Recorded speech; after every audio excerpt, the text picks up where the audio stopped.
Imagine waking up with nothing more than a headache. You walk into your kitchen, grab a bottle of Tylenol, swallow one capsule, and within minutes, you're dead. In September 1982, this nightmare became reality. 7 completely innocent people died after taking one of America's most trusted painkillers.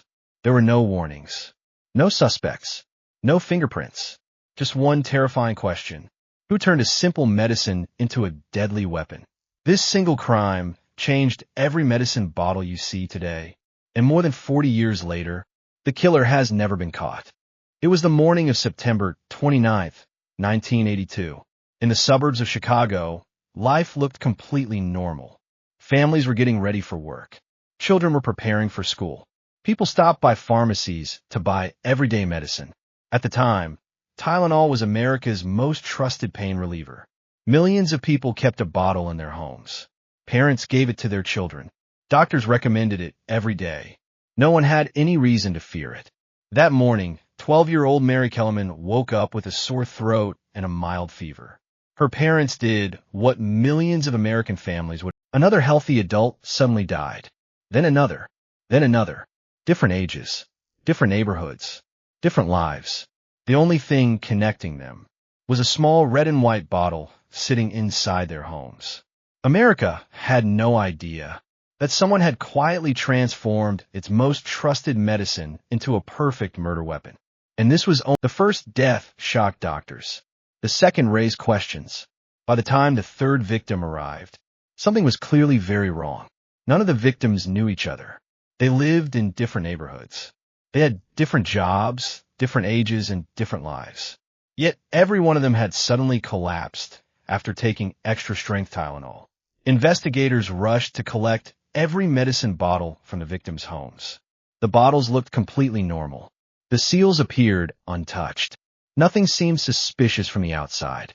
But inside the capsules was something terrifying.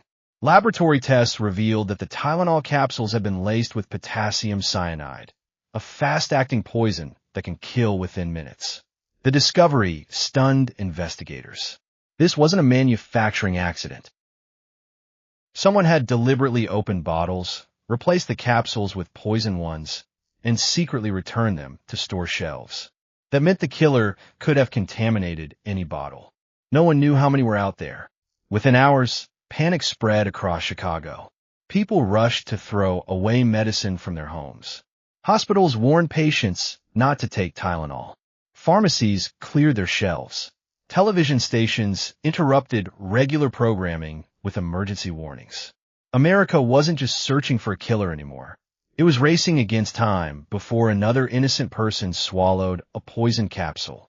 And somewhere, the person responsible was still free. The moment investigators confirmed the poison, everything changed. This was no longer just a murder investigation. It had become a national emergency. News spread across the United States at incredible speed. Television stations interrupted regular programming. Radio hosts warned listeners not to take extra-strength Tylenol. Newspapers printed shocking headlines across their front pages. Within hours, fear had reached millions of American homes.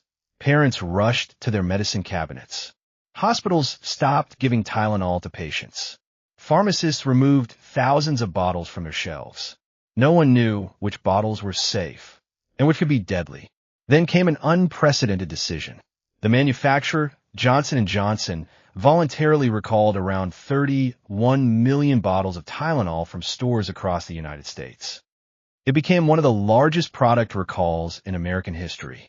The financial loss was enormous, but the company believed protecting lives mattered more than profits.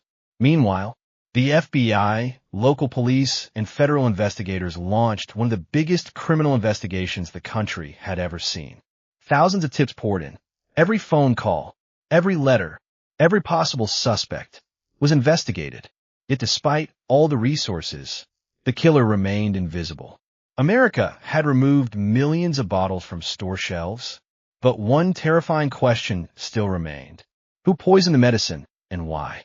As investigators searched for the killer, one name suddenly appeared: James William Lewis. But there was one problem. Lewis wasn't caught poisoning the Tylenol bottles. Instead, Just days after the murders, Johnson & Johnson received a chilling letter. The writer claimed responsibility for the poisonings and demanded $1 million to stop the killings. It wasn't just a threat. The letter contained details that immediately caught the FBI's attention. Investigators traced the letter, and it led them to James Lewis. The FBI arrested him within days. For a brief moment, America believed the nightmare was over. But the truth was far more disturbing. When agents searched Lewis's home, they found no cyanide, no poisoned Tylenol bottles, no evidence linking him to the actual murders. Investigators concluded that Lewis had most likely tried to extort money by exploiting the nationwide panic, rather than carrying out the poisonings himself. He was convicted of extortion and sent to federal prison. But the murders? They remained unsolved. The real person who placed cyanide inside those Tylenol bottles had vanished without a trace. And decades later, the FBI still considers the case officially unsolved. And hook, if James Lewis wasn't the killer, then who poisoned the Tylenol bottles? And why has nobody ever been caught? When investigators eliminated James Lewis as the actual poisoner, the case became even more terrifying. Because if Lewis didn't place the cyanide, who did? The FBI interviewed hundreds of people.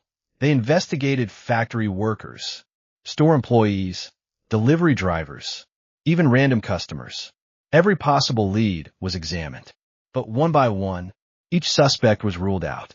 Then investigators made a chilling discovery. The Tylenol bottles had not been poisoned inside the factory. Someone had secretly opened sealed bottles, removed the capsules, filled them with deadly cyanide, carefully closed the bottles again, and quietly placed them back on his store shelves. The killer didn't need to break into a factory. He only needed a few minutes inside a local pharmacy. That realization shocked America. It meant any product sitting on a store shelf could be secretly tampered with. No one knew how many bottles had been poisoned or where the killer might strike next. Panic spread across the country. People stopped buying Tylenol overnight. Families threw away medicine from their homes.